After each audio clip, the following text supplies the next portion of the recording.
అందరికీ నమస్కారం. ఈరోజు చాలా టేస్టీగా, చాలా హెల్తీగా మనం మెంతి పలావ్ ఎలా తయారు చేసుకుందామో చూద్దాము. ఫ్రెష్‌గా మెంతాకు వచ్చిందండి. మేతి ఆకుతో మనము మంచి పులావ్ తయారు చేద్దాము. ఈ మెంతి ఆకుని ఫస్ట్ మనము కట్ చేసుకొని, వాష్ చేసుకొని మంచిగా పెట్టుకుందాము. కుక్కర్ వేడెక్కాక హాఫ్ స్పూన్ నెయ్యి, హాఫ్ స్పూన్ నూనె వేసుకొని వేడి చేసుకోవాలి. దాని తర్వాత స్పైసెస్ వేయాలి. నేను ఇలాచీ, చెక్క, షాజీరా ఆకు అన్నీ వేసాను. ఇందులో కొంచెం సోంపు కూడా వేసుకుంటే చాలా బాగుంటుందండి టేస్ట్కి. 3 పచ్చిమిర్చి వేసుకొని ఫ్రై చేసుకోవాలి. పచ్చిమిర్చి తర్వాత కరివేపాకు కూడా వేసుకోవాలి. బాగా ఫ్రై చేయాలి. ఆనియన్స్ వేసుకోవాలి. ఆనియన్స్ గోల్డెన్ బ్రౌన్ వచ్చేంత వరకు ఫ్రై చేయాలి. కొంచెం సాల్ట్ యాడ్ చేసుకుంటే ఆనియన్స్ బాగా ఫ్రై అవుతాయి. ఆనియన్స్ హాఫ్ ఫ్రై అయ్యాక జింజర్ గార్లిక్ పేస్ట్ వేసుకొని మనం పచ్చివాసన పోయేంత వరకు ఫ్రై చేసుకోవాలి.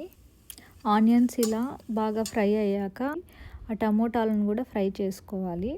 టొమాటోస్, ఆనియన్స్ అన్నీ మంచిగా ఫ్రై అవ్వాలి. అవి మంచిగా ఫ్రై అయిన తర్వాత కొంచెం ధనియాల పొడి తీసుకొని వేసుకోవాలి. కొంచెం అంటే 1 టీ స్పూన్ వేసుకోవాలి. 1 టీ స్పూన్ ధనియాల పొడి, ఒక half teaspoon garam masala వేసుకొని 1 మినిట్ ఫ్రై చేసుకోవాలి. ఇవి బాగా ఫ్రై అయిన తర్వాత మనం ఇందులో మన ఆకుకూరలన్నీ కడిగి పెట్టుకున్నాం కదా, మెంతి ఆకు, కొంచెం కొత్తిమీర, కొంచెం పుదీనా ఆకులు అవన్నీ మిక్స్ చేయాలి. మెంతి ఆకు ఎక్కువ ఉండాలి.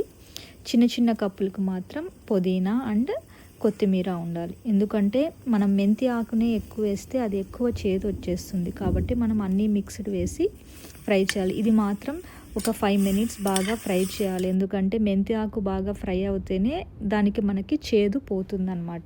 చేదు లేకుండా ఉంటుంది పులావ్. సో మంచిగా ఫ్రై చేసుకోండి. ఇలా మంచిగా ఫ్రై అయ్యి ఆయిల్ పైకి తేలుతున్న టైంలో హాట్ వాటర్ తీసుకొని మీరు వేసుకోవాలి. ఒక 1 కప్ రైస్ తీసుకున్నారంటే 2 కప్స్ హాట్ వాటర్ వేసుకోవాలి. సో నేను లెమన్ కూడా యాడ్ చేస్తున్నాను. మీకు ఒక హాఫ్ లెమన్ వేసుకుంటే సరిపోతుంది. పులుపు చూసుకొని వేసుకోండి. దాని తర్వాత నేను రైస్ యాడ్ చేస్తున్నాను. బాస్మతి రైస్ 20 మినిట్స్ నేను వాటర్లో నానబెట్టుకున్నాను. హాట్ వాటర్ పోసాను. ఇప్పుడు మొత్తం మిక్స్ చేశాను. రైస్, హాట్ వాటర్ అండ్ మనం ఫ్రై చేసుకున్న ఆనియన్స్, టమోటాలు అన్నీ కూడా బాగా మిక్స్ చేసి వాటర్ మరిగాక మీరు మంచిగా విజిల్ పెట్టుకోవాలి. హై ఫ్లేమ్ మీద ఒకే ఒక విజిల్ రానిచ్చి 10 మినిట్స్ ఆగి నేను ఓపెన్ చేస్తున్నాను. చూడండి రైస్ ఎంత బాగా ఉడికిందో.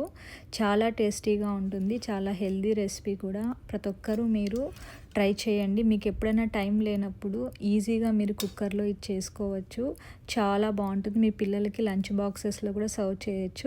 రైతా కాంబినేషన్లో పులావ్ అదిరిపోతుంది అంతే. మళ్ళీ ఇంకో వీడియోలో కలుద్దాం. Subscribe please, like, share, subscribe and comment below. Bye bye.